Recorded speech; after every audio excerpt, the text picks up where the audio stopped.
Testing, testing.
All right, we're going to call to order the City Council meeting for Tuesday, July 5th, 2022. Please stand and join us for the Pledge of Allegiance. I pledge allegiance to the flag of the United States of America and to the republic for which it stands, one nation, under God, indivisible, with liberty and justice for all. All right, roll call. Jamie. Jeff Dahlke. Here. Tracy Coach. Here. Bill Leclerc. Here. Darla Leclerc. Here. Tim Petrie. Here. Jason Ring. Here. Bonnie Shimulunis. Here. Scott Steckmesser. Here. Adam Husky. Here. We can skip over number 4, seeing everyone is here, which brings us to 5, and that is a public hearing. Under A, we have a public hearing for a conditional use permit for a drive-through facility at 1210 Washington Street. The recommended action is a motion to approve the conditional use permit. Before we open up the public hearing, do you want to give any background on it? Sure, just briefly. This comes on recommendation for approval from the Plan Commission, which reviewed this at its June meeting. This is for 1210 Washington Street, as identified. That is essentially the site of the former M&M restaurant. That property is under contract with a developer. At this point, they're not disclosing what chain it is, but as you see from the layout, it's a fairly typical fast food layout with dual drive-through. The reason that the developer seeks confirmation or seeks approval of the conditional use permit is frankly to be able to make sure they would be able to get a conditional use permit for this location. It still would be a requirement for before the development goes forward for the site and architectural plans to come for Plan Commission approval.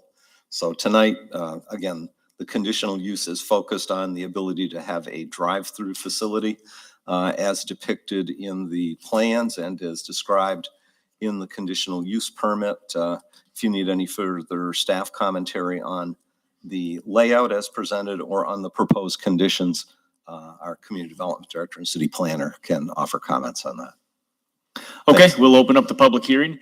Anyone wishing to address the council on this, please step up to the podium, my right, your left. State your name and address for the record, and we are opening up call 1. See no one for call 1, we will close call 1, opening up call 2. Closing call 2 and opening up the third and final call. All right, we are closing that call and looking for a motion to approve the conditional use permit as stated. I'll make that motion. Thank you, Tracy. I'll go second with Scott.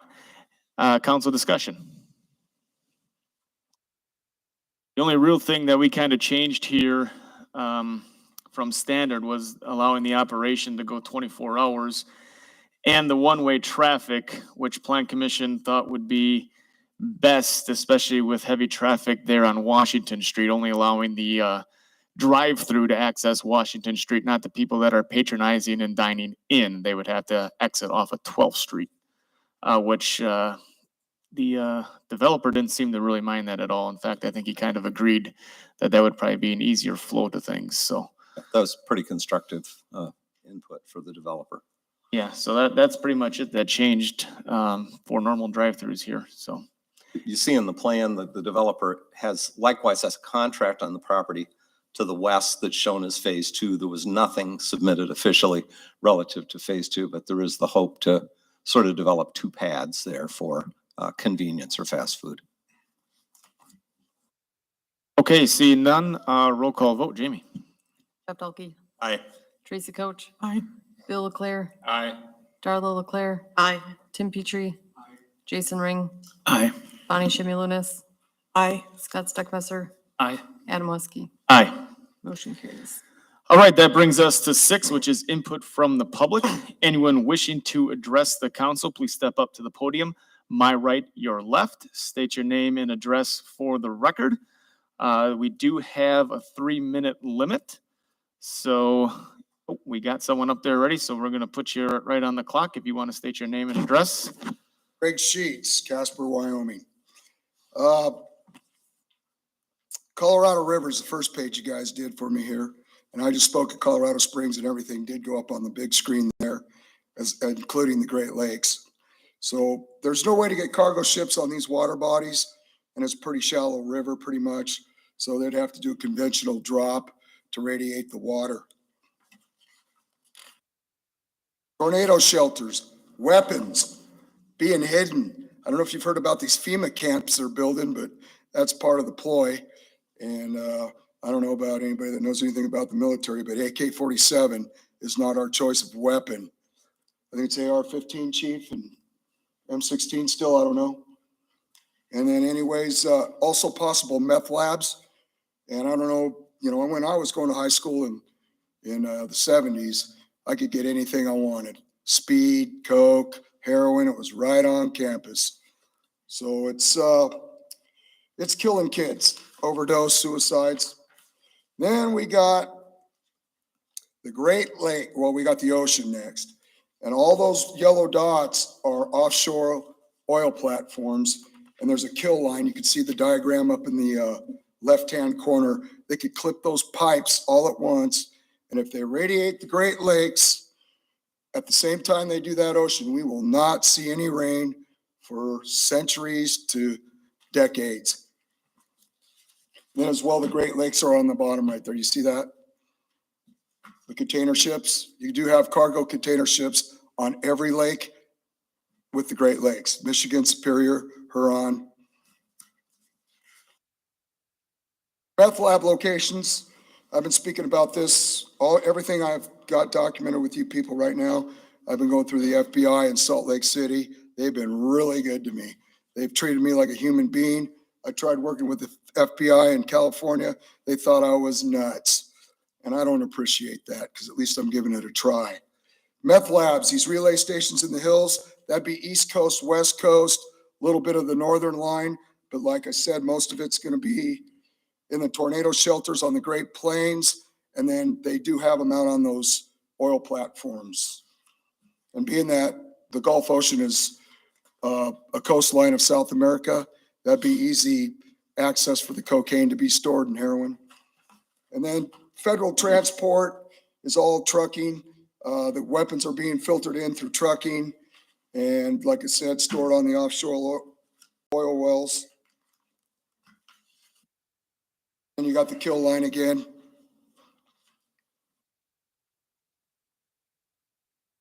You got like 10 seconds. I'm sorry to cut you off. And the freight train can park anywhere. It's called a hot shot. That's what they call these 70-mile-an-hour trains. They can park next to cornfields. Corn is ethanol. That's an enhancer for a nuclear blast. They can park on a trestle over all our rivers and lakes.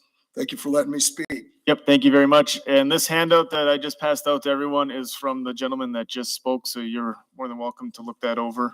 I appreciate that. Yep, Thank you, Mr. Schutz. Anybody else wishing to address the council?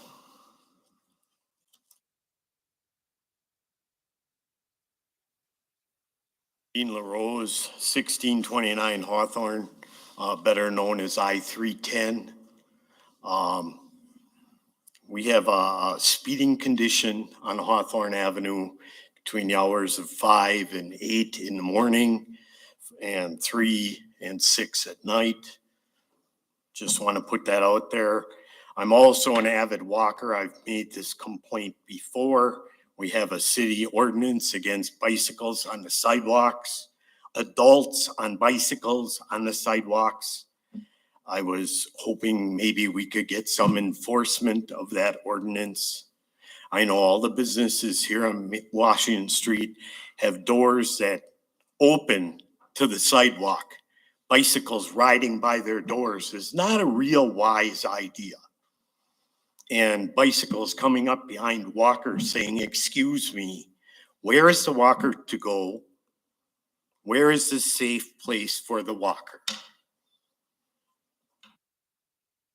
Any help? I agree. I mean, we fight this every year, every spring, every summer, every fall, the same thing.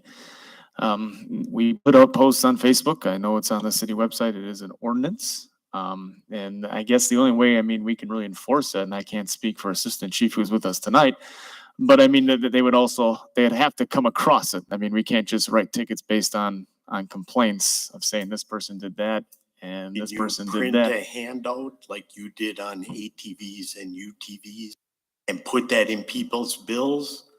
I think we may have done that before, but we can still do a refresher on that, even if we have done it That before, because should it's be done, probably, like every spring Yeah, to refresh it's- people's memories. it's probably a good idea. I walk with my family and we deal with that same thing. So you're not alone, and it is frustrating because you're taking a walk and you got someone coming up behind you. Sometimes they don't even say, "Excuse me," you're lucky. So sometimes they just try and ride right past you, or sometimes even bump into you. But I mean, obviously, we have a limited police force. They do the best they can, limited resources to fight other crime and speeding issues, and they do the best they can. I know that. It'll help. Yep. So I think we will get that addressed by putting that out in the next billing cycle. We can do that in the next billing cycle. Mr. LaRose has a good point. It'd be a good thing to do in the spring. It'll be August now by the time we're into the next cycle, but we can get it out there. I-310.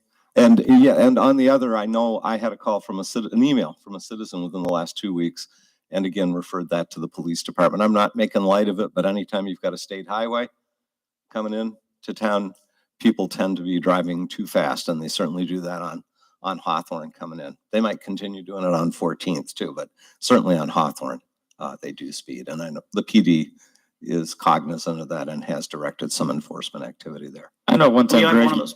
We are. at one time you said something that you tried to get, or we tried to get as a city, that rerouted onto Columbus Street, and that was failed from the DOT to try to alleviate just what you were talking about, to try and push them on Columbus Street, was it not? Yes, And back you know, to Memorial Drive. it was a good 15 years ago, but the city council petitioned WISDOT to redirect 310 down Columbus Street to intersect Highway 42 at the lake. Mhm. It would take traffic down a street that's built like an aircraft runway.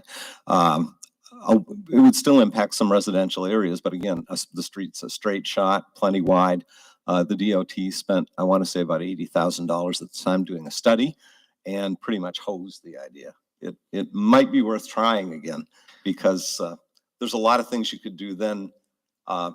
I dare I say it, you could even look at maybe a roundabout at Columbus and 310. So you know, if you're going to keep going on Hawthorne, that you're going into a residential neighborhood and not taking the state highway.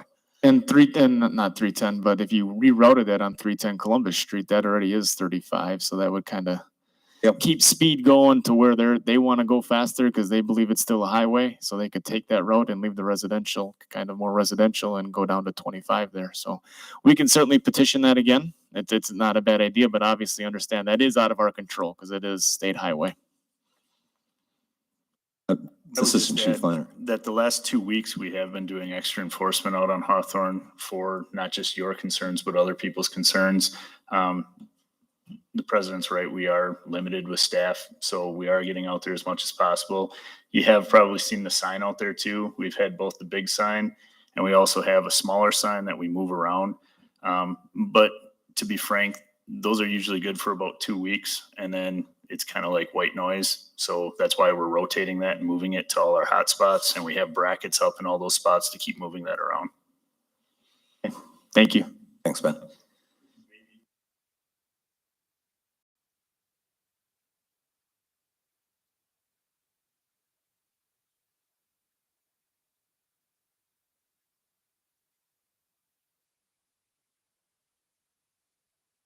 Yeah, that's probably something more for like a public works meeting to talk about, that we have one tomorrow, and we can talk about that. We did that on Double V coming into town from the east a few years back. I think we actually ended up having to convince the county to put it because it's out in their territory, but it does give you that heads up with the flashing lights. I would say too, with your bike issues, we do have a lot of those issues where we'll stop and talk to people. But as you may know, we're a big tourist community. So a lot of those things are coming from outside of our community. It's not just people from within. So a lot of that is just informational and teaching when we can. But like the president said too, is it's not often that you happen to be the officer happens to be the one to see it. It's 15 complaints down that will hear about it. So. Thank you. Tracy, you are the Public Works Chair, correct? Okay. Yeah. You got the note on that? Mhm. Okay, thank you. Thank you, Dean, for sharing that. We appreciate that. Anybody else?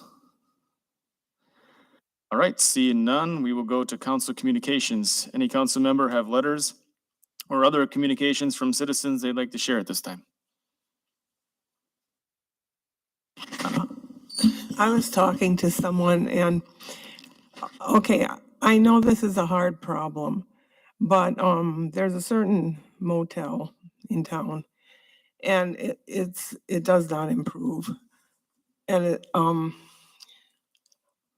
I don't want to, I don't know if I want to say in public what the problems are. Mhm. And I'm not going to say this person's name because I forgot to ask him if I could do that. What can be done about that kind of thing? Can the assistant chief, could we have, when I lived in certain kinds of neighborhoods, we had neighborhood watches. I don't know how good they really were, but at least you were aware of who the good people were.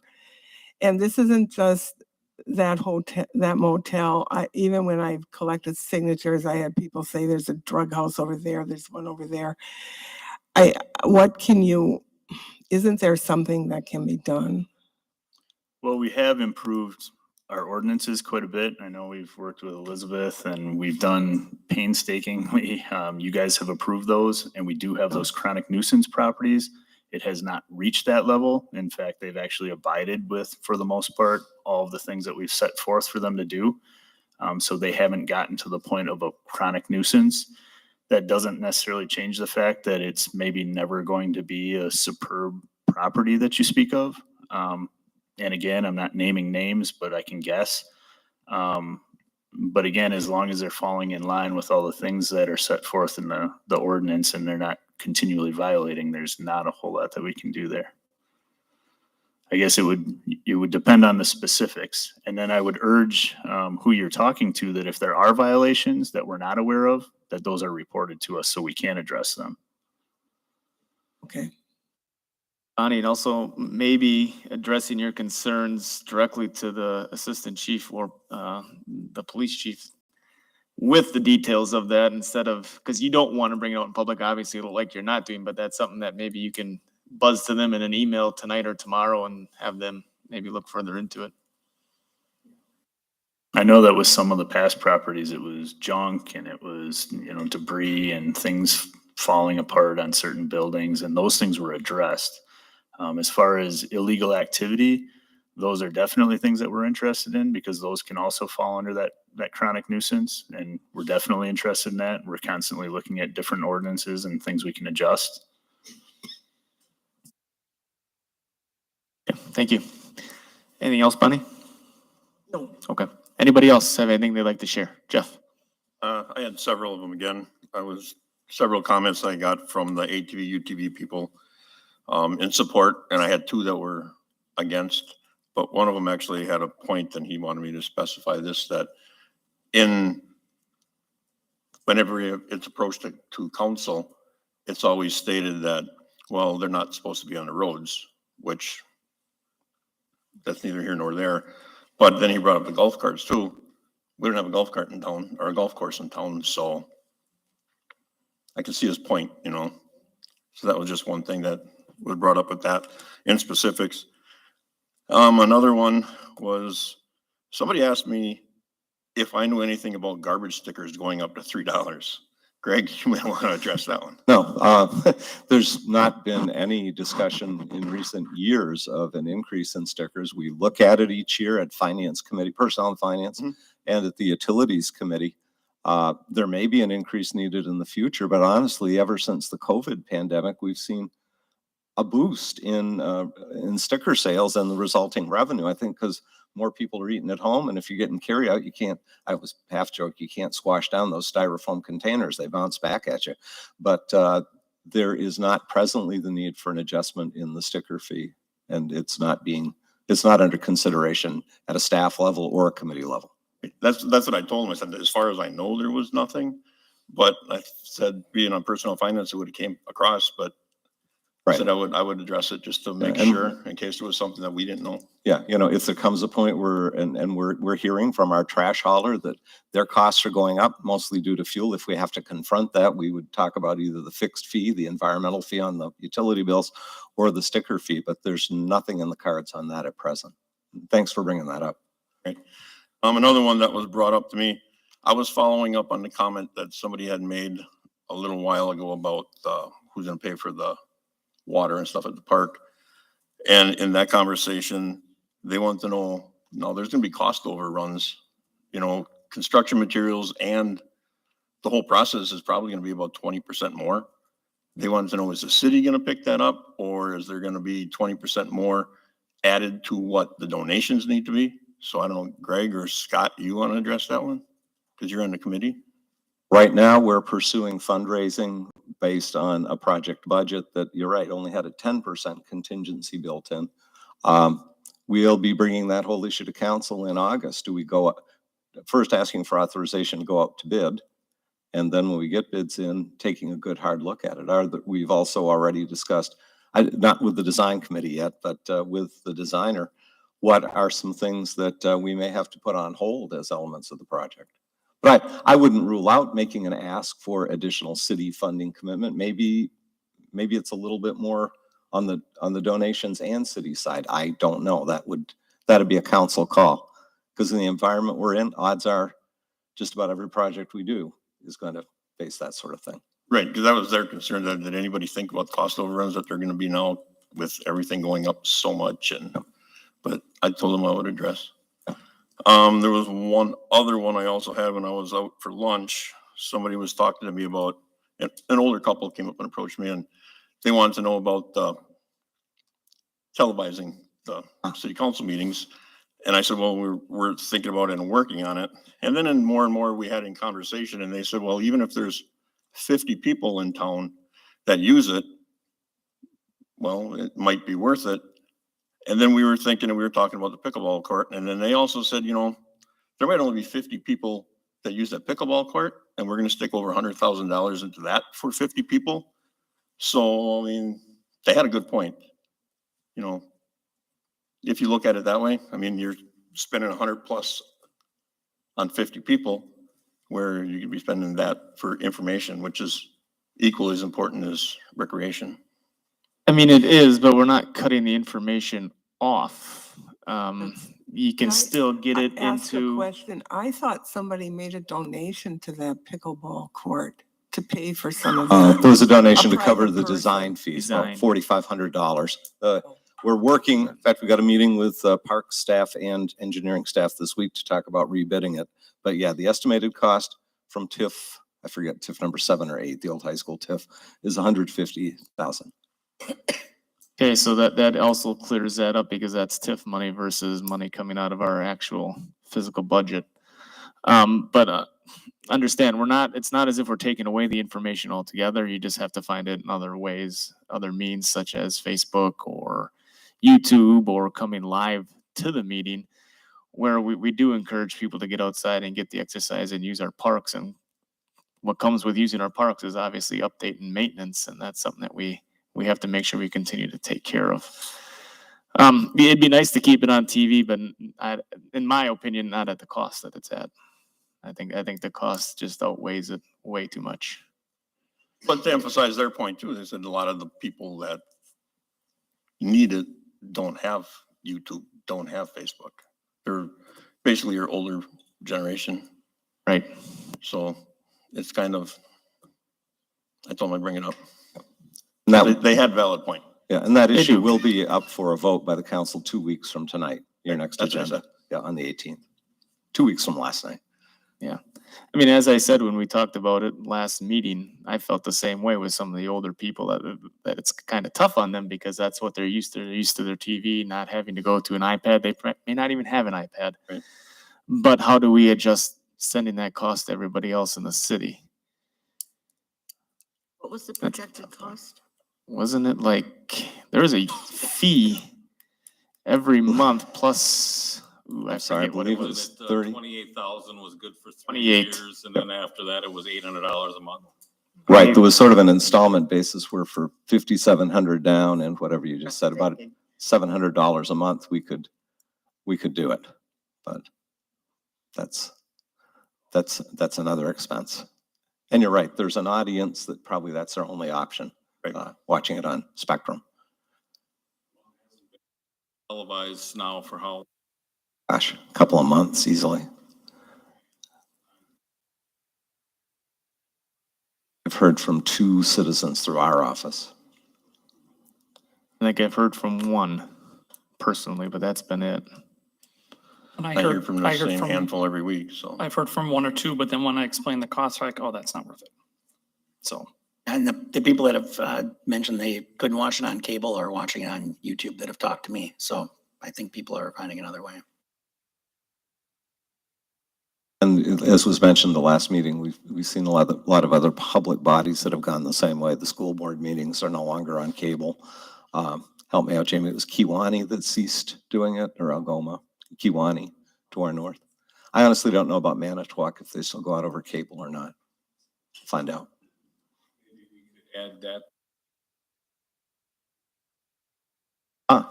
Yeah, that we certainly could. Yeah, that in the school district newsletter, which is pretty good. Yeah. No one else covers us. Anybody else? Council communications. Thank you, Jeff. All right, see none. Moving on to 8, council reports from boards, commissions, and committees. Anyone want to report on anything from anything that they sit on or chair? For Main Street, it looks like we've picked a candidate who will, if he accepts the job, will step in as executive director. So we're pretty excited about that. We've been working diligently on Brian Lee Day, which is going to be next Saturday. And I'll tell you, with the executive director that we had leaving, a lot of people on Main Street Board have stepped up to the plate, and we're going to have a really good time next week. And we also, the members have learned a lot about how Main Street is run, so we'll be able to help that transition with the new executive director. EAB, we're doing very well with that. We're going to be pursuing conversations with small family farmers that see if we can work in conjunction with them to see what we can do to better improve our environment. That's what's been going on with us. All right, thank you. Anybody else? Bill?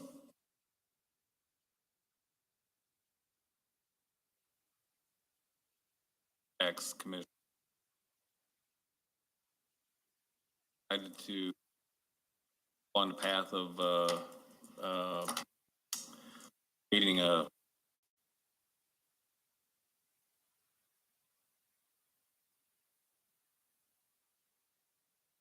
not Jack Bruce. Actually, it's a consultant whose name I'm forgetting. She's a retired attorney that does a lot of not-for-profit organizational work. At the 501c6. Correct. Okay. Hired a person that specializes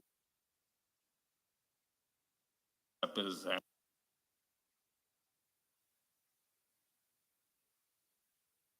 Like a visitor board type thing? tourism board. Tourism board, okay. Good, so that's heading in the right direction. Good. Anybody else? See none, city managers report. Greg? First up, I wanted to formally introduce to the council Mike Mathis, our new Parks and Rec Director.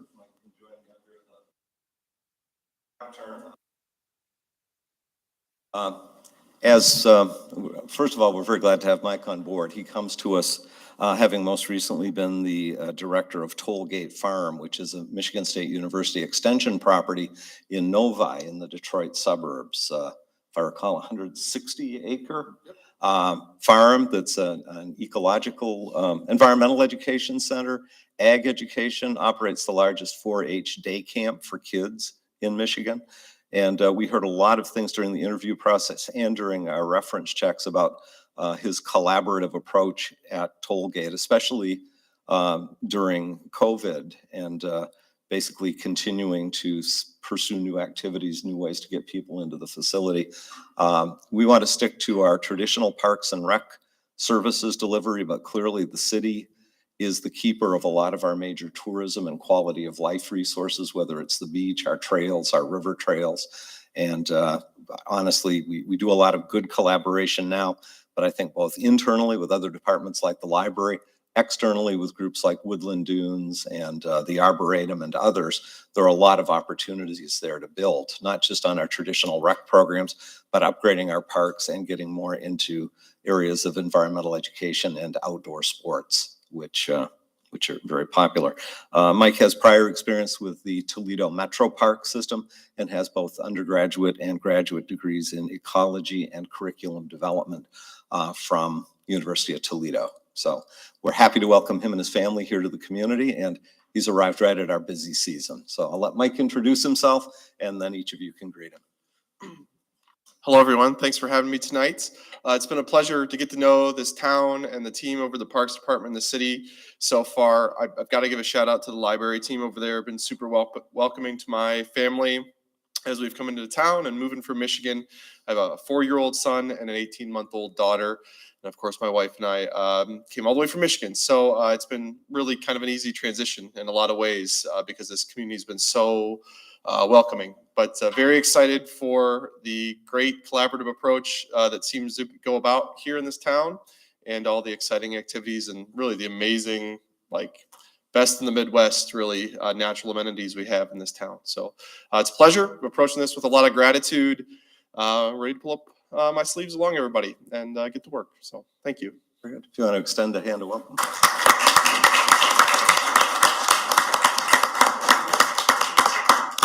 Watch the tripping hazard there. Oh, are you? Okay, good.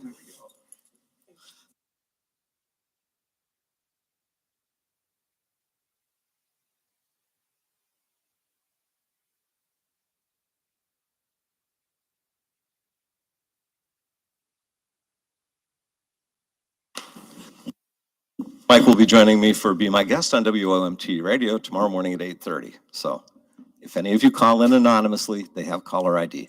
So, although those texts get kind of tricky. So we're happy to have Mike on board. As far as status and update reports, you just got part of my report on staffing. We are still advertising for Public Works Director and City Engineer. That is open until filled. Community Service Officer, the combining of 2 part-time positions into 1 full-time position. That deadline is coming up on Friday of this week, July 8. We have filled one of the seasonal public works openings. It won't be a May. The vacancy we got left won't be a May through November opening, but we'd be happy to have someone on July through November. So by all means, be in touch with our city clerk and HR director, Jamie, if you have an interest. We touched on this at the work session last month, but again, I wanted to highlight the city's new website. If you go to two-rivers.org, there's an entirely new look. The main page is much less cluttered, more streamlined, and the links work pretty darn well. So I know we've had a lot of positive feedback so far. Encourage council members or listeners out there, if you haven't had a chance to visit the city's website lately. It's changed a lot. It's changed a lot. And kudos to our city clerk, Jamie, administrative assistant, Lisa Keen, our community development director, Elizabeth Runge, as the key city team, but also to each and every department head and their subordinate staff that have built and are continuing to build the new website. Nice job. Just a reminder, we touched on it earlier. The city council has set that public hearing on whether the city should allow the use of ATVs and UTVs on city streets. Second regular meeting in August. That's Monday the 15th, 6 p.m. here in council chambers. The information is continuing to go out in the utility billing inserts, and we are encouraging people in that official communication, and hope you are too, to submit written comments in advance of the meeting or come to the meeting. Those advance comments can be submitted to the city clerk, and I know Jamie is forwarding those every week to council members, so you know what has come in through the official portal, as it were, at City Hall. That new fire department aerial platform truck, about almost a $1.2 million capital investment, is well into fabrication and early stages of painting. We expect it'll be a lot more complete when it rolls into town sometime in August of 2022. So that's coming up right away. And council by previous action has authorized the sale of our old aerial ladder truck to a Boston suburb.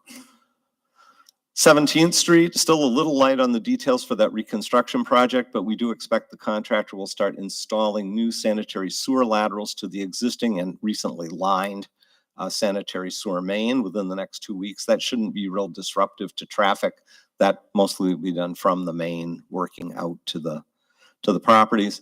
Temporary water service will be set up, the week of July 18 in preparation for construction.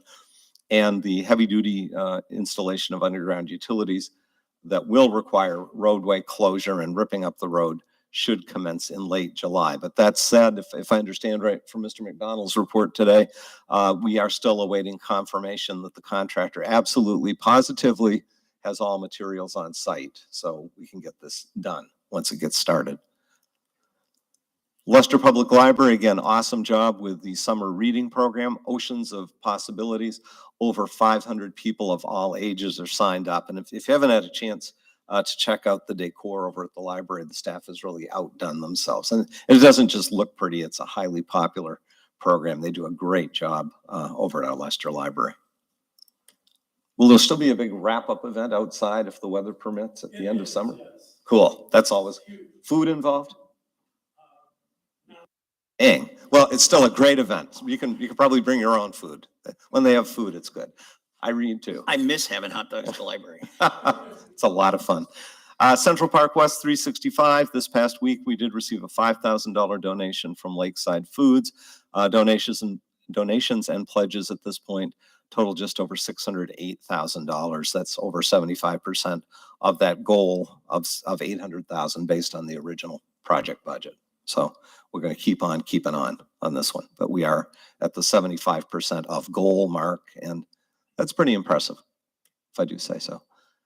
So that leaves $192,000 in fundraising to go. We are not going to put up a stop sign when we hit that level, but we're making good progress, and you've heard some of these pledges in the past for some of the naming gifts. Of course, fireworks were canceled yesterday. It might not have been raining at 9 o'clock or so, but you sure would have been wet if you were in the bleachers or on the field at Walsh. And this matter has been added to tonight's city council agenda. We'll talk about some possible alternate dates for our community-sponsored fireworks. Upcoming events, we do have the Two Rivers Community Band this Thursday, the 7th, in concert in Central Park. And as Darla mentioned earlier, on Saturday, July 9, the Brian Lee Memorial Blues Festival, 2nd annual, with some great blues entertainment all day long in Central Park with committee volunteers from Central Park West 365 operating the burger and brat stand. So come on by, better yet, volunteer. Otherwise, we might have to draft you to work the burger and brat stand. Should be a great day in downtown Two Rivers. Also coming up, Bands on the Beach, Conscious Pilot, Sunday, July 10th, 2 to 5, and Kids Night, Chalk It Up on Tuesday, July 12 over at Koenig School. And lest we forget, we're into July already, 43rd Annual Two Rivers Fish Derby and Festival, July 15th to the 17th at Walsh Field and out on the waters of Lake Michigan.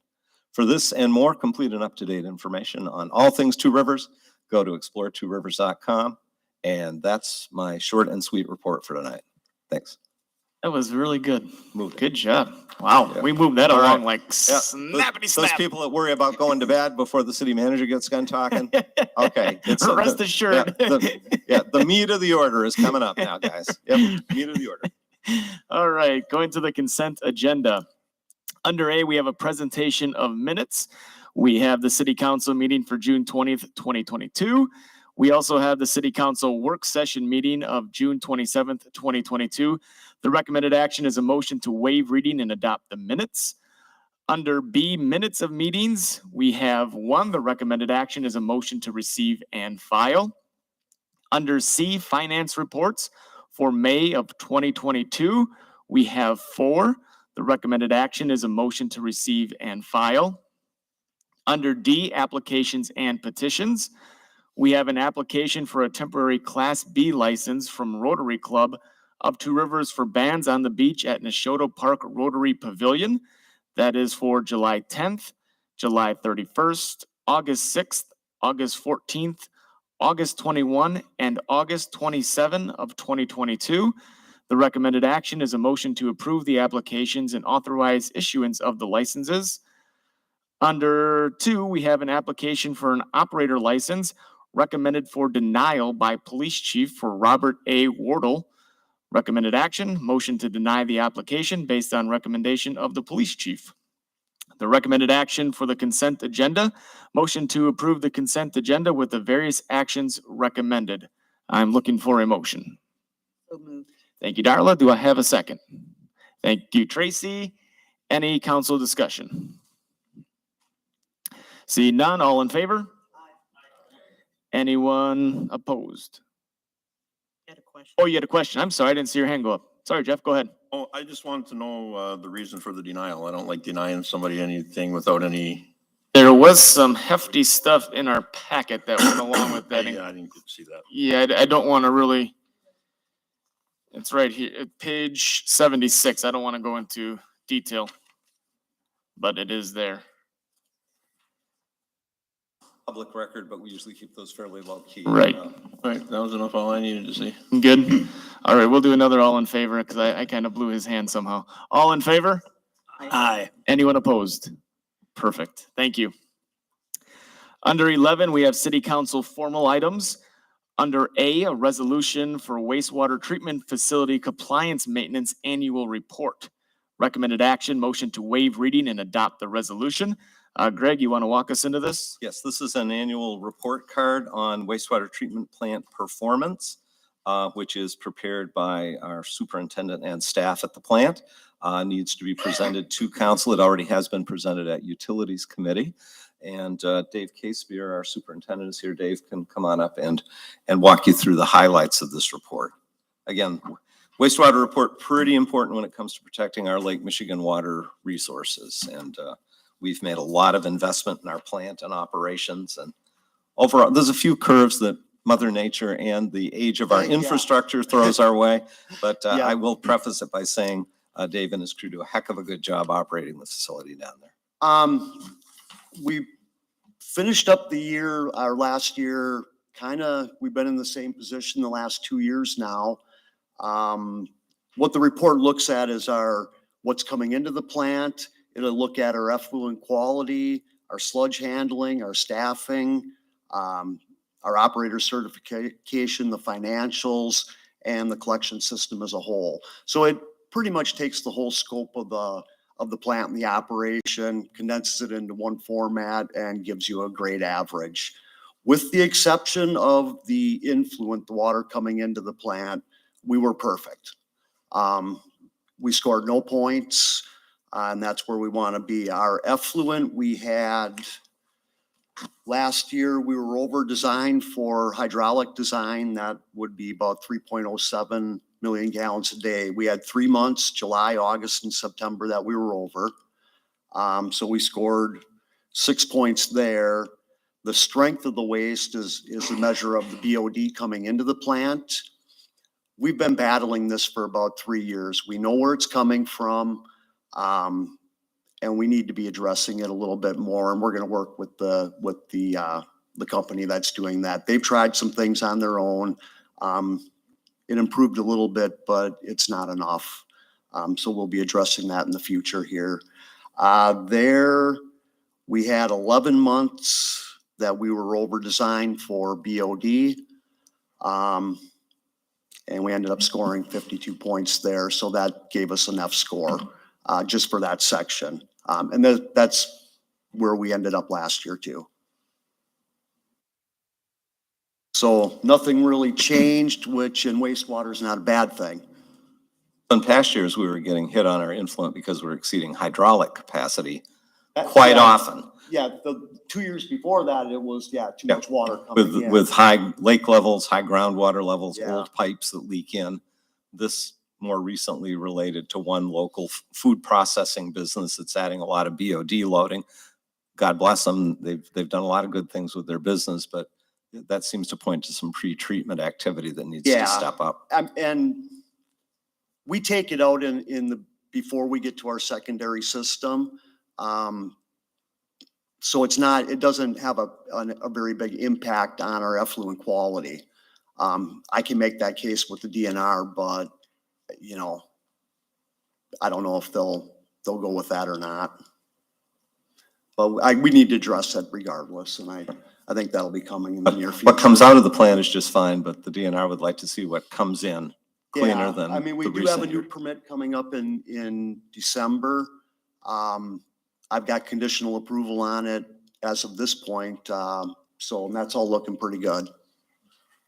So, On the influent flow and loadings, the grade, obviously, like you stated, was an F, and it was an F last year. What steps did we take to try to correct that well, in this past year? the past year, we've met with the company, and they've put some controls in on their end, just basically how they manage their operation. But they're gonna have to do some type of pre-treatment to keep it out of the sewer system altogether. Okay, They know they're gonna be there. okay. Um, I mean, this is incredible. I mean, that's really good work down by you guys. Yeah, it's, Exceptional. we've got a young staff. They're gonna be here for a long time, and every one of them wants to be here. So I think the city's positioned really well going forward. Good work. Very nice report card. I wish I could have brought one home to my mom. I didn't. Everything else, so 3.6, not bad. Not at all. That's good. A work. lot in class. You had that problem too? Yeah. Thank you. Didn't we all? All right, so looking for a motion on this one. Thank you, Jeff. Do I have a second? Thank you, Scott. Any council discussion? See none. This is a roll call vote. Jamie? Tracy Coach. Aye. Bill Leclerc. Aye. Darla Leclerc. Aye. Tim Petrie. Jason Ring. Aye. Bonnie Shimulis. Aye. Scott Steckmesser. Aye. Adam Huskey. Aye. Jeff Delkey. Aye. Motion carries. Thank you. On to B, proclamation for Brian Lee Day, July 9th, 2022. Recommended action is a motion to read and adopt the proclamation. Greg, are you going to read that proclamation or I'd is gladly Darla? defer to the event chair if Darla would like to do it. Okay. Go ahead. Stage is yours. All right, thank you. Whereas Brian Lee, AKA the Braille Blues Daddy, blind giant of the blues, a New Orleans blues institution, was born March 16th, 1943 in the city of Two Rivers, Wisconsin, and passed away at the age of 77 on August 21st, 2020 in Sarasota, Florida. Whereas Brian Lee made the world a better place by dedicating his life to and sharing his God-given musical talent and love of early rock and blues, living by the creed that a gift is not a gift unless you share it. And whereas Brian Lee began performing professionally at the age of 13 in his hometown of Two Rivers and continued playing all over the world, touring in the Midwest, Eastern Seaboard, Rocky Mountain States, Canada, Europe, and Brazil until the year 2020. And whereas Brian Lee recorded 18 albums over 4 decades, bookended by 1979's Beauty Isn't Always Visual and 2018's Sanctuary, appearing on various labels that included Just in Time, Severin Records, and Irrelevant Records. And whereas Brian Lee's achievements included a 2011 Grammy nomination with Kenny Wayne Shepherd, 2008 German Critics Award for Outstanding Blues for Katrina Was Her Name, 2011 BMA Blues Rock Album of the Year, 2015 Big City Rhythm and Blues Lifetime Achievement Award, 2016 Legendary Blues Artist, Blues Hall of Fame 2016, Legendary Blues Artist for Florida Blues Hall of Fame, 2017 the WAMI Lifetime Achievement Award, 2018 Phoenix Radio Lifetime Achievement Award, and numerous Blues Societies awards. Whereas Brian Lee was a remarkable soul who greeted each day with gratitude, optimism, and humble joy for all his blessings, and gave immeasurable musical enjoyment to his legion of worldwide fans. Now, therefore, be it resolved that the City Council of the City of Two Rivers declares July 9th, 2022 as Brian Lee Day in the City of Two Rivers, and urges all citizens and visitors to join in the full slate of activities planned for that day to celebrate the gifts of this talented son of two rivers as his music continues to enrich the soundtrack of our lives. Dated this 5th day of July, 2022. Very nicely done, Darla. Looking for a motion on this. Thank you, Tracy. Then on to Jason. Any council discussion? I just want to let you know that on Saturday, Mr. Buckley has volunteered graciously to go ahead and read the proclamation after the first band plays.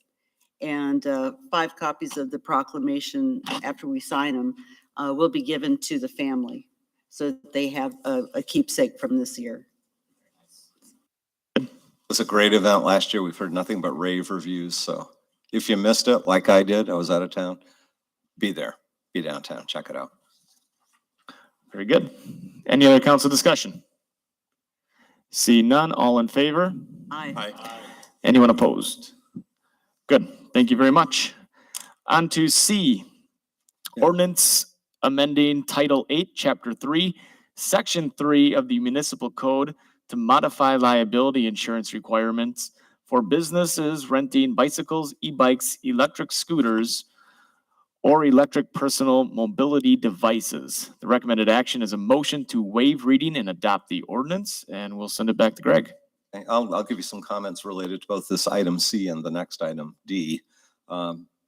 Council heard at the last regular meeting 2 weeks ago from a gentleman that is looking at getting into the golf cart rental business. We have at least one other business looking at renting golf carts as well. He had encountered difficulties obtaining liability insurance coverage at the levels required under our current ordinance as it relates to commercial uses of golf carts. We have an ordinance which actually relates to C, which is very of similar vintage, our ordinance on the rental of bicycles, e-bikes, electric scooters, or personal mobility devices.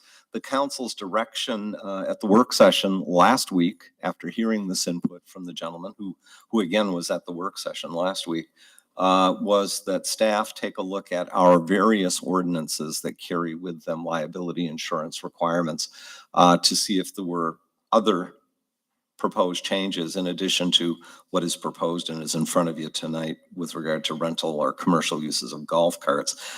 Chief Kohlmeyer took and his staff took a look at the various ordinances out there that carry with them liability coverage requirements. And you've got a memo dated June 30 from the chief in your packets on this matter. The first 2 ordinance amendments recommended are the ones on the agenda tonight, which would change the liability insurance requirements in each of these 2 ordinance sections from $1 million per individual, $3 million aggregate, to simply $1 million in liability insurance coverage. And that is again for item C, rental of bicycles, e-bikes, electric scooters, or personal mobility devices. On the next one, D, you'll be getting into golf carts. As Chief Kohlmeyer has identified in his memo, there are a number of other areas in the code where there are liability insurance requirements. Looks like about 10 or 11 of them listed there. We did want to take a little more time to do some quality research on those before coming back with a comprehensive list, but these at least are the 2 ordinances that relate to rental of, let's say, recreation-related products. So these are the 2 ordinance amendments that are on your agenda tonight, and we will be back at future meetings. I'm not going to say in July, but certainly by the end of August, with any other recommendations that relate to things like refuse haulers, taxi cab operators, sidewalk cafes, licenses, indemnification for sign installers, that sort of thing. So we didn't want to do a rush on those and not do them justice. But you do have the 2 ordinance amendments that are on your agenda tonight. Okay. Anyone wishing to bring forth a motion on this? Thank you, Bill. Do I have Jeff, you're seconding? All right. Any other council discussion on this? It seems pretty much in line with what we talked about at the work session, so shouldn't be too hard. Let's do a roll call on this. Jamie? Darla Leclerc, Aye. Tim Petrie, Jason Ring, Aye. Bonnie Shimulunis, Aye. Scott Steckmesser, Aye. Adam Huskey, Aye. Jeff Dalkey, Aye. Tracy Coach, Aye. Bill Leclerc. Aye. Motion carries. Thank you. On to D, ordinance amending Title 8, Chapter 9, Section 3 of the Municipal Code pertaining to liability insurance requirements for commercial uses of golf carts. Recommended action is a motion to waive reading and adopt the ordinance. On to Greg. Same thing, basically, as on the prior one. Good example, I'll just put a plug in for the city council. People say you can't fight City Hall, your words can have an impact, and here's a case where an individual came forward and this council responded by saying, staff, bring us back an amendment. And so again, hopefully this facilitates people still, probably still paying several $1,000s to get insurance for a rental fleet of golf carts, but helps some people offer new services for both us locals and people that visit the community. I should point out, commercial uses of golf carts doesn't involve just commercial rental of golf carts, but using them as shuttles for people or materials or cargo. So in the event you see someone shuttling cargo around or offering taxi service with a golf cart or charters, those likewise would fall under this provision. All right. Looking for a motion on this. I'll make the motion. Thank you, Scott. Do I have a second? Thank you, Jeff. Any council discussion? Seeing none, roll call vote. Jamie? Tim Petrie, Jason Ring, Aye. Bonnie Shimulinas, Aye. Scott Steckmesser, Aye. Adam Huskey, Aye. Jeff Dalkey, Aye. Tracy Coach, Aye. Bill Leclerc, Aye. Darla Leclerc. Aye. Motion carries. All right, thank you. On to E, ordinance to repeal and recreate Title 5, Chapter 2, Section 5, entitled Amount of Sewer Service Charges of the Municipal Code, increasing rate by amounts that in aggregate represent a 4.8% increase to user charge revenue. Recommended action is a motion to waive reading and adopt the ordinance. Background, please, Greg. This proposed increase in the monthly fixed charge for sewer charges that appears on your utility bill comes recommended by both staff and the City Council Utilities Committee.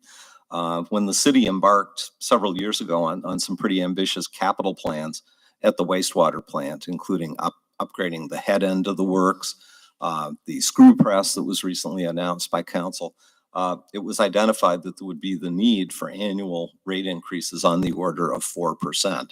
And those were done up for 18, 19, and 20, I believe. The rate increase in 2020 was the last one. We got hit by COVID and its aftermath.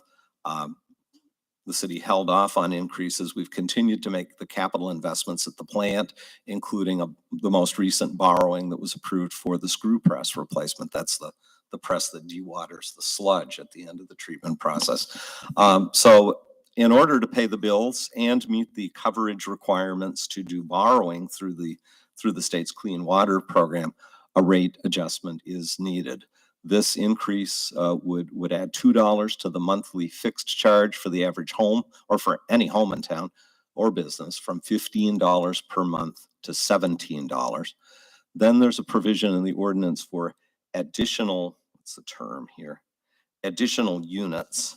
And that is basically if you're in a multi-unit building, say you've got a 4-flat apartment building, presently the rate for the first unit is $15, and then it's $9 per unit per month after that.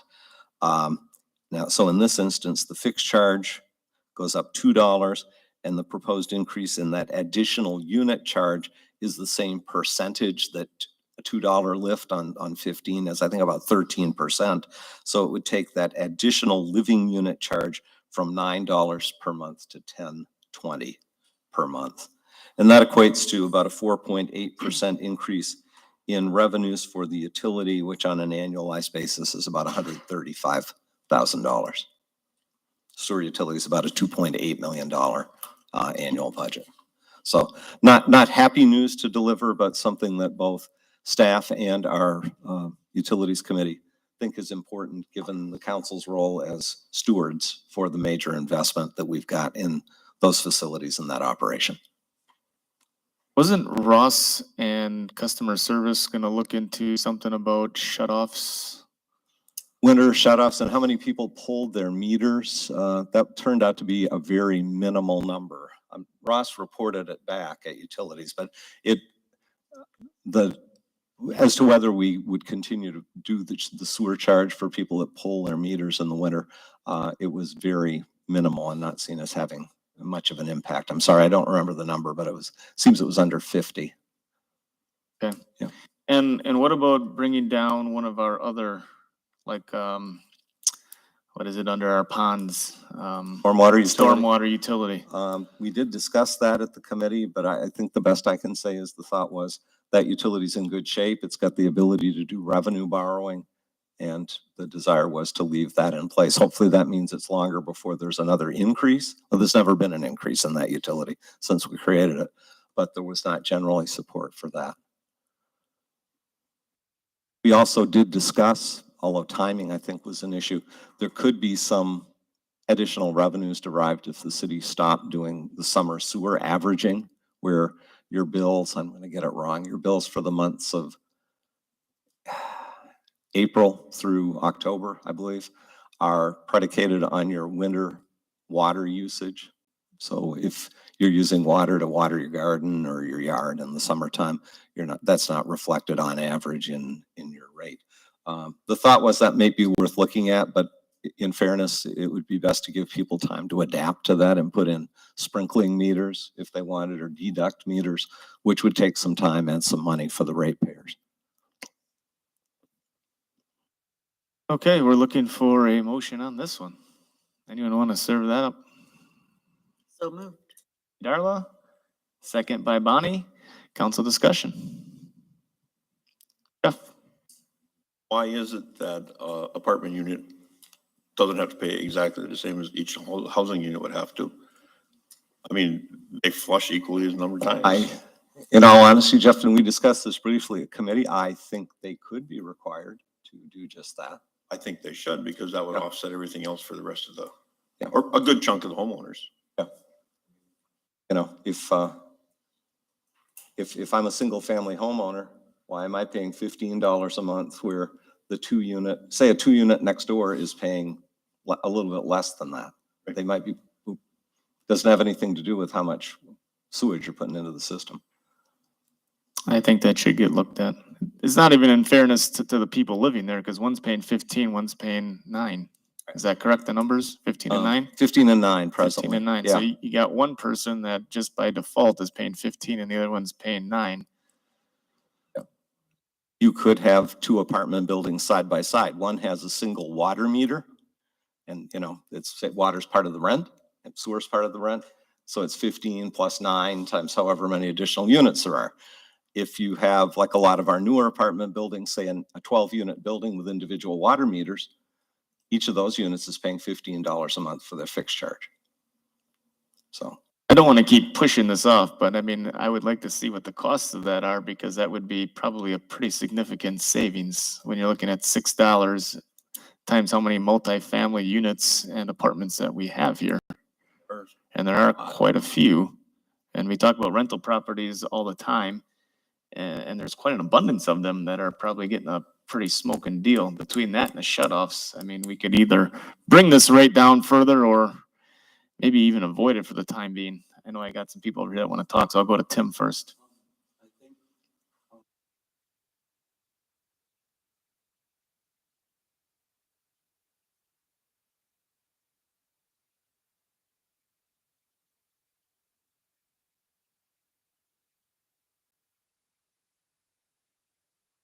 Still paying. But it goes Like for the building we used to own, Yep. you had, so there was charge for 1 monthly. they've been paying 15 plus 2 times 9. Oh, well, no, well, Would it be 3 times 10? yeah. You're just talking the 3 residential units upstairs. Yeah, should have been. Fixed charge, actually more.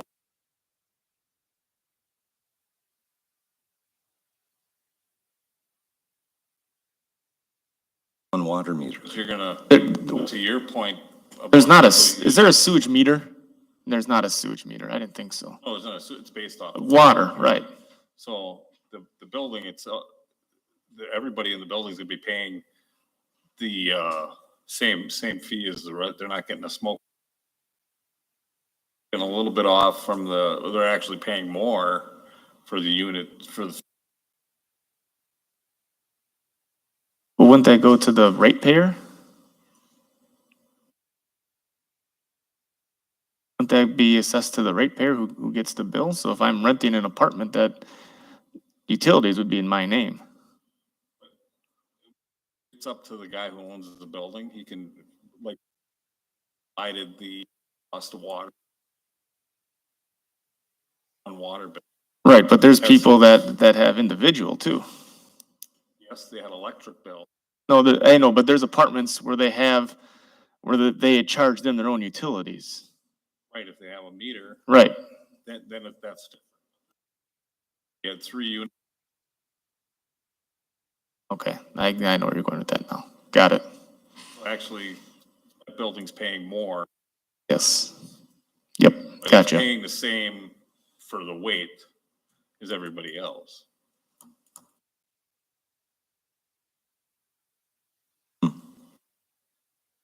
Yeah, because they don't really have their own meter. Right. Right. If units have an individual meter for their water, they get an individual sewer bill predicated on their metered usage of water. So, I mean, you could have two identical buildings, say they each were 3 units, one with a single water service, and the fixed sewer charge under the current rates would be 15 plus 9 plus 9, so $33. The one next door, you meter the water individually. 45, Right? Be I'm sorry, did I 45. screw up there? Yeah. Well, Oh, the 15 fixed- plus the 2 times 15 9 would is, be yeah, $45. $33. Yeah. Next door, you've got a building where the water's individually metered. They're contributing the same amount of, they may be contributing the same amount of sewage to the system, but they're paying 45 in fixed sewer charges. That's true too. So there is a differential there. Unfortunately, at least our water guy and our finance guy are both on vacation today. So we don't have an answer to that question of what would be the revenue impact if you made it a uniform charge for the multi-unit buildings. We can crunch those numbers and bring it back if that's the council's desire. I dare say it's not going to wipe out the need for any rate increase, but it obviously have an impact. That's what I'd like to see. Do you want it brought to the Public Utilities Committee? Yeah, I mean, I have seen communications on this. It hasn't been a lot. I think it's been 3 of people that do not want to see it increase. Now, that's not an overwhelming a lot, Mhm. but I don't want to see it increased myself. So the more we can do to reduce that, I think would be all better served for all of our constituents. Because maybe they may not have necessarily reached out, but they're probably still not happy about it. Nobody likes rate increases ever. Obviously, it's not something that they say, yeah, woohoo, thank you for doing that. Well, one thing that we learned at our last meeting, though, was just the cost of chemicals. I mean, the Public Utilities Committee meets next week. We will discuss it, come up with a recommendation. We'll bring it to City Council the following week. Okay.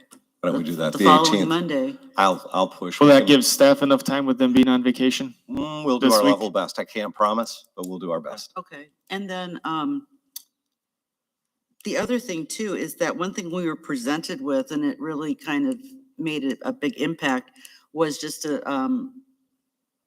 it was about the cost of chemicals and just comparing how much they're costing now to what they used to cost. You know, because we don't want to, I don't want my rates raised either. I mean, we hate to do it, but there are reasons for it. And one is, equipment. The other one is just the cost of doing business. And that's something we just have to address, and we can't just sweep it under the rug. I mean, we have to do something. But we'll go ahead and talk about it more next week with the Utilities Committee. That'd be good, because if we can get it down even a little bit, I think people would be agree. appreciative Yeah, of that, instead of- especially if we are paying unfairly. Yeah. I like that idea. I don't know why we didn't think of that. I mean, I was understanding what Bill was saying, but then Greg kind of took that and threw another spin on it, so makes sense. When you compare side by side, same amount of people living there, whether they have a meter or not, are contributing the same amount. Yeah, don't be surprised if the number comes back, well, instead of $2, it's $1.80 or $1.60, Yeah, I but don't think it'll have an impact, Not gonna but make that big yeah. of a difference because there's not.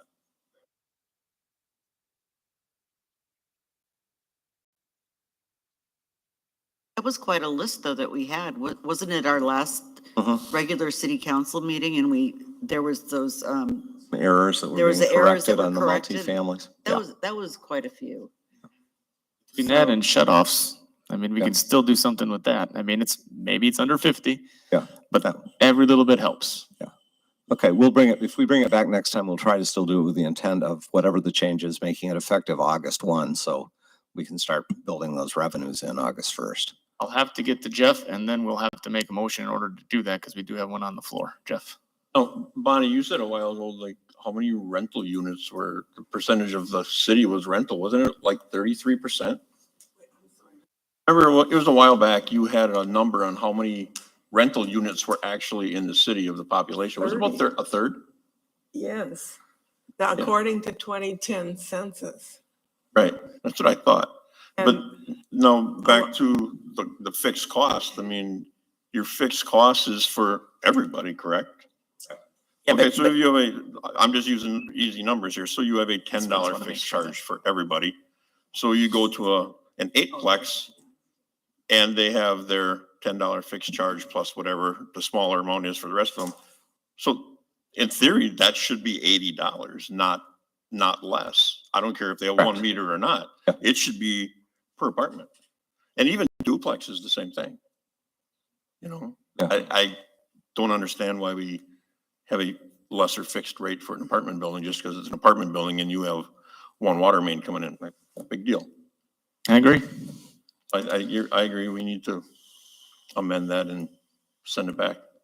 Jason had a comment quick and then I'll go to Bonnie. I think that makes complete I sense. agree Hold on, I got Jason, then I'll hit you. Oh, I'm sorry. That's That's okay. right, your hand was up Yep. No, first. I saw that So, too. all right, but I just wanted to go to the 30% statistic.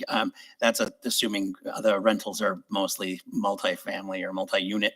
But I think most of the rentals in this community are the single family rentals that are out there. So I don't know if that skews things too much because they would all have one meter and be one unit. So, but I do agree with the comments that, you know, we should all be paying our fair share in the community for the great community services that we have here. So. Bonnie?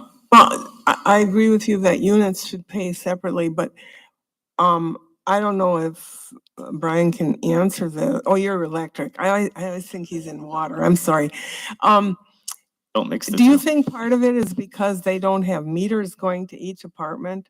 I mean, sometimes some of these apartments built a while back.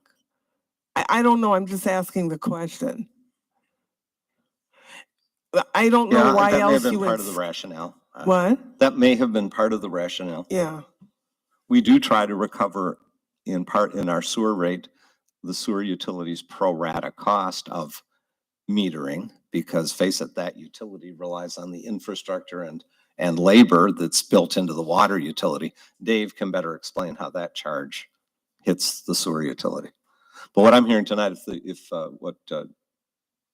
what Jeff had suggested passes in lieu of the motion on the floor, is just bring back a revenue projection if we had a fee philosophy that was everybody pays the same fixed charge, whether it's a single family home or an 8-unit apartment building, it's 8 times the same number.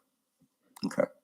I'd like to make a request too, that since this is going to go back to Utilities Committee next week, and we've already been discussing it for a while now, and I'd like to get it to council the following week. If you guys think of anything else that we need to discuss in regards to this issue, send us an email so that we can bring it up. But I really would like to reach a decision and get it in front of council and go on. Like you said, April or August 1st is what you're shooting for. Yeah. So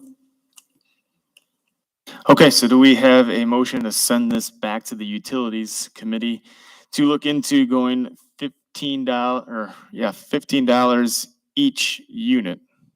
Or a uniform fixed charge that Uniform would fixed result in the charge. same revenues we were shooting for. Okay, so we're looking for a motion to send that back to the Utilities for discussion? Do I have a motion to do that? Motion. Tracy, then Scott, thank you. Any further discussion? In that, I think we need to know kind of what the cost offset will be, you know? So we can have our, if we have to have an increase, what that increase will be, because that's gonna be a new number. Right. Right. What I understand you want back is, the way I'm interpreting it is, if we need about $135,000 revenue lift, a 4.8% revenue lift, and if that's what 17 a month and 1020 got you, and if it was just one rate for the first unit and each additional, what rate would you need to still generate the revenue with what's in front of you? I didn't state that very well, but. No, but I know what you're saying. So it could come down to, right. It could come down to $14 or whatever. If it was a fixed charge, because that's essentially what we're going to be doing is raising the fixed charge. Instead of 15.9, getting everyone on 15, which may lower it or raise it, correct? 15 to get to 15 is that the current lift. charge. The proposed was 17. 17. Yeah. Sorry, 17, correct. So see if we can get 17 closer down to 15. Exactly. So Yes. that way we'll know that, what that number is. Yes. Regardless, I'm probably gonna vote no on our increase anyway, but just so that everybody knows, you know? Hopefully we can get that down far enough.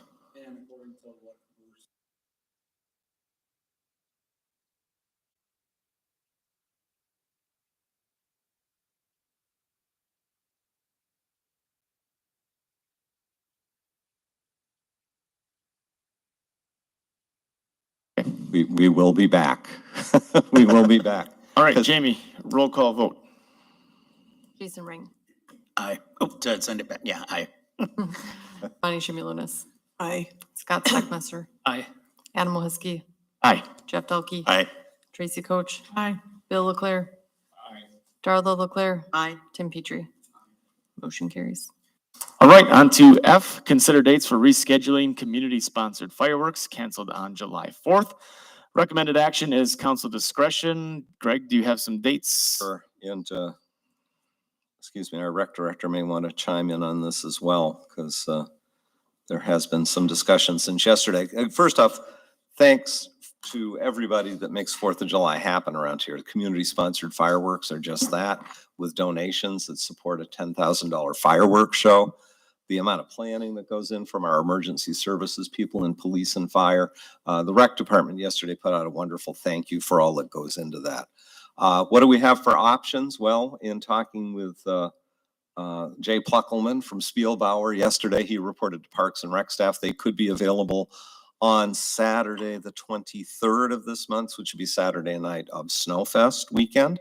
That has some appeal at first, but I will say the police department, which basically severely limits vacation on July 4, then has people that are trying to make up their vacation the rest of the summer. Staffing will be tight that weekend.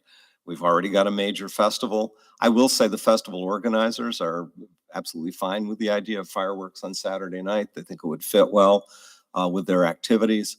They are not this year going to be using Walsh Field for any of their entertainment, as I understand it. That's all moved across the street into the park, but moving it into the park also means a portion of Pierce Street is going to be shut down. So traffic circulation related to the fireworks could be made a little trickier because of that. I believe the carnival would still be set up in the parking lot at Walsh. So that may be okay, but we usually limit that area to just emergency vehicles. So there couldn't be people from the public in that area. So there's pluses and minuses. We bounced the idea of Labor Day off Spielbauer yesterday, and they're booked for both Friday and Saturday nights of that weekend. So that, that's the weekend, kind of the traditional end of summer, and Kites over Lake Michigan, or Kites at the high school until the lake comes down a little bit more, is that weekend. Wanting to certainly take into account those policing and logistics concerns around Snowfest weekend, or Saturday the 23rd. I did ask that we look into what Spielbauer's availability was the 2 weekends following Labor Day. That's still summer according to the calendar, and can be some pretty nice weather here. The weekend after Labor Day is pretty open on the calendar. 2 weeks after Labor Day is Ethnic Festival weekend. those activities mostly downtown. Those dates are both available. Mike had a conversation with Jay Pluckelman today. So the options appear to be July 23rd, Snowfest weekend, with some pluses and minuses to that, and or either of the 2 weekends after Labor Day. Now, maybe the negative there is it's after Labor Day, but probably from a staffing and logistics standpoint, those would be easier. Don't know if you have any preferences, but we added it to the agenda for tonight, given the curve we got thrown by the weather yesterday.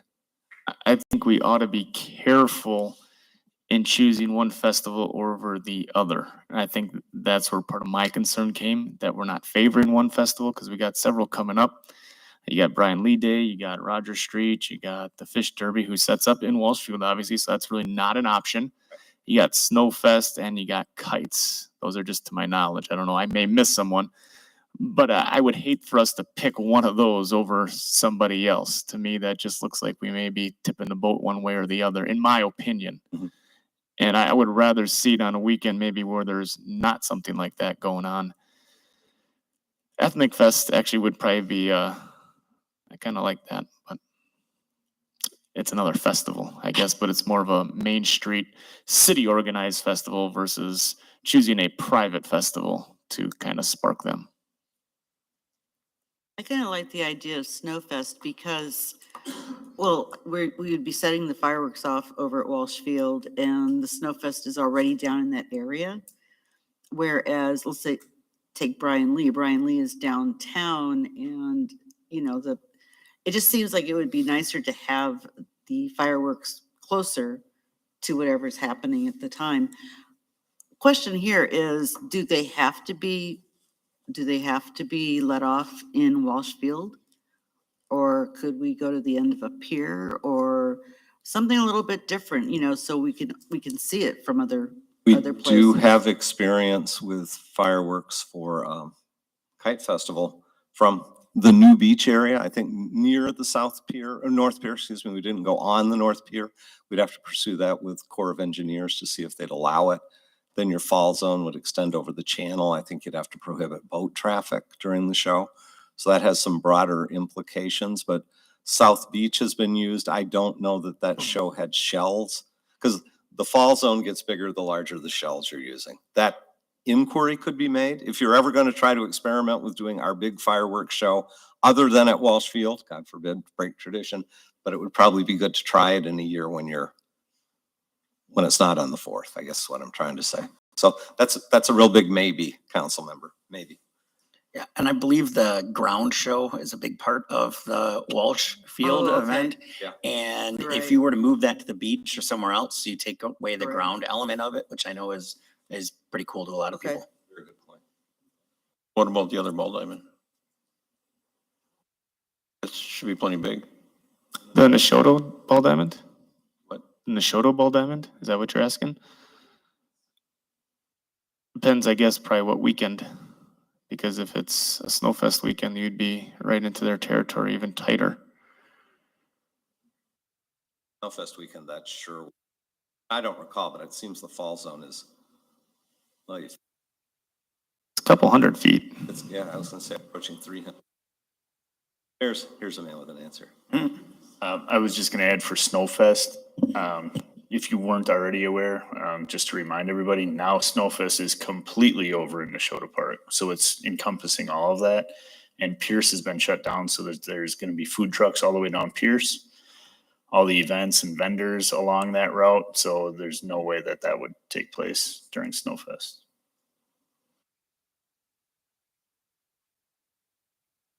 Are you saying no to I'm- Snowfest for fireworks because of No, the I'm saying, piers? I'm saying the way he described. Oh, in that in that ballpark. we could use Welsh Field. We In could- that could, ballpark. certainly. Okay, yeah. Correct. I personally like the idea of going after Labor Day. That's my opinion. I would like to stay clear of picking one private festival over the other, because Roger Street is right there as well. Do they do Sunday night, Labor Day weekend? We checked into that, and Oh, it's that just- was a okay. question. We were hoping it was just a Saturday problem, because Saturday night would be fine.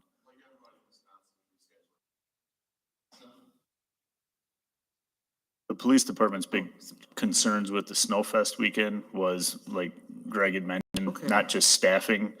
We do have a lot of people off on vacation. We have them off on family leave. We have them training.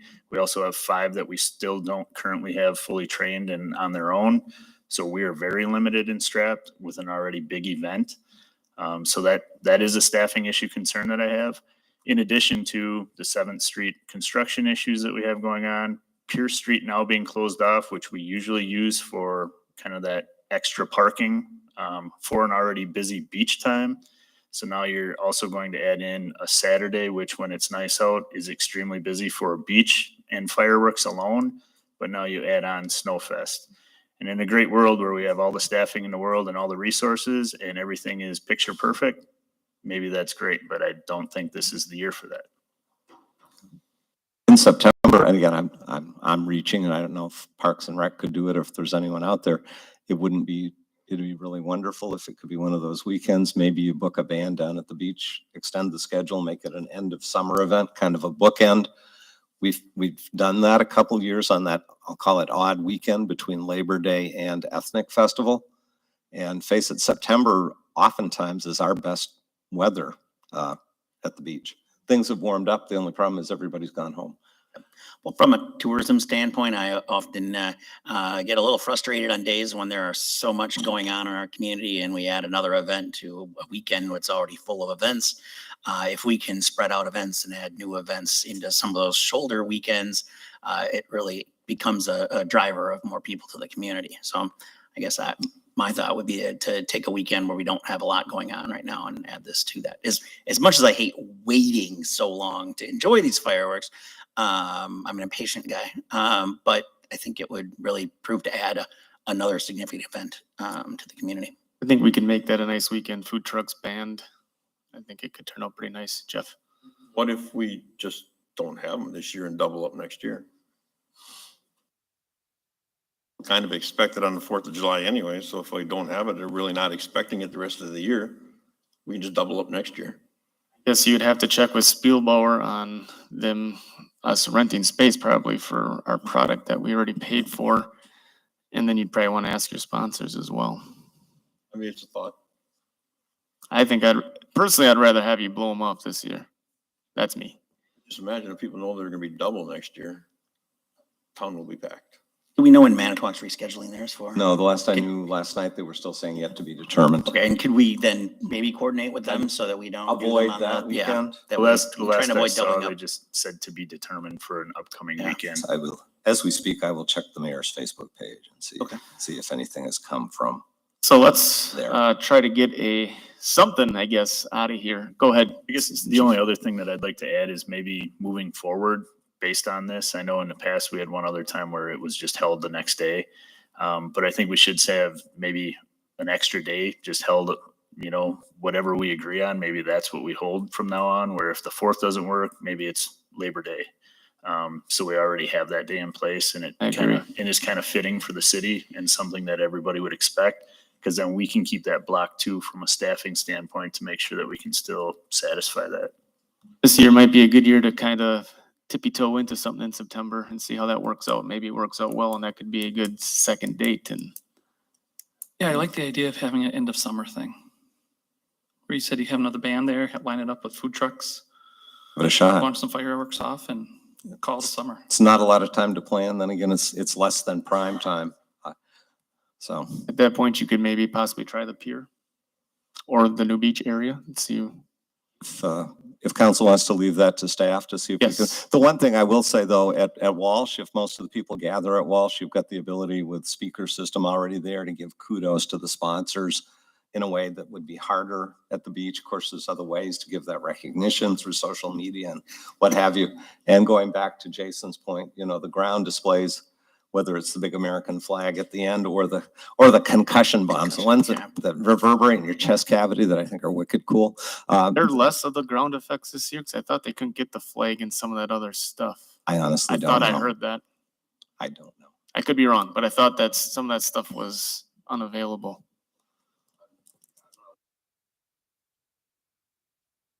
I thought the flag, according to one of the Pluckermans, was not going to happen this year because they couldn't get it. Tracy? Last couple of years, we had a Celebrate Two Rivers. Do it in September.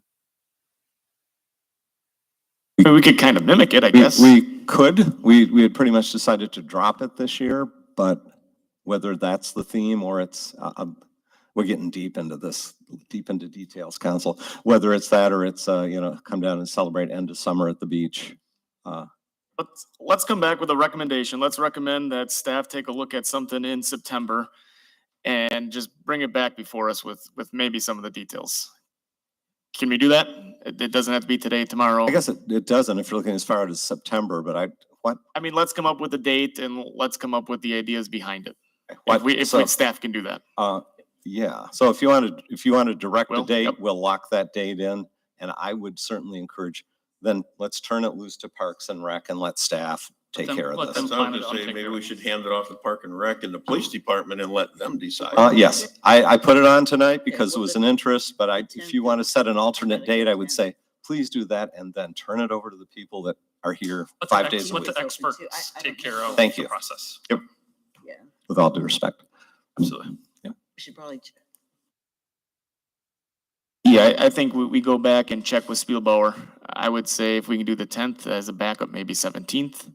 Okay, so if the weather fouls things up again, I think that would be great. And check with Spielbauer, obviously, to make sure they're available. I would assume they would be. Right. It's kind of the end Yeah, of we their don't want to season. go from Saturday night to Sunday night, but if we could book Saturday the 10th with Saturday the 17th as backup, if that's your direction, we'll go forth from there and let the world know, because people are already asking. And try and line that up with the band and some food. Sure. We'll make I think that'd make be something good. fun happen. Okay. Yep. Thank you. Do you want a actual motion on that or you just want I direction? think if you want to on the dates, that'd be great. You want a motion? Sure. Darla was set to make that motion. I'll make that motion. The 10th or the 17th and staff to come back with recommendations. Or staff to run with it. I would just let I them go. think that would work out just wonderfully.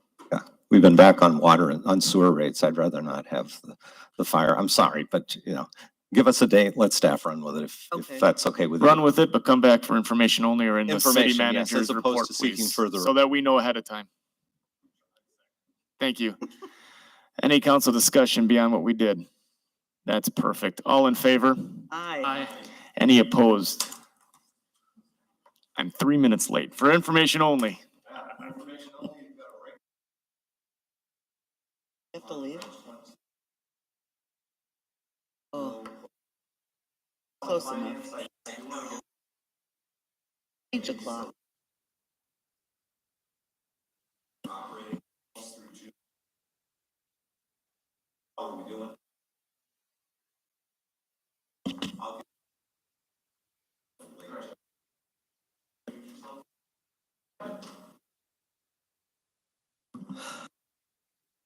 Am I working now? Oh, wow. That sounds a lot better. Yeah, I'm sorry. I thought maybe somebody else had muted me. Yeah, fine. Wait, We've there's a way to tried. Yeah, do that? The president keeps wanting a button and they won't give him one. Personnel and finance, I'll get with Jeff as chair of that committee. So we can set something for late July and review how our financials look at mid-year. Thank you. That's all I have. No Okay. closed session. No closed session. Looking for a motion to adjourn. I'll make that motion. Thank you, Jeff. Second by Second. Scott. Thank you. Any discussion? All in favor? Aye. And good night. I want to talk to you just for a Yes. second. I want to grab Mike. We gotta get some. Let me just go grab him. I got it. That AC's gotta start working.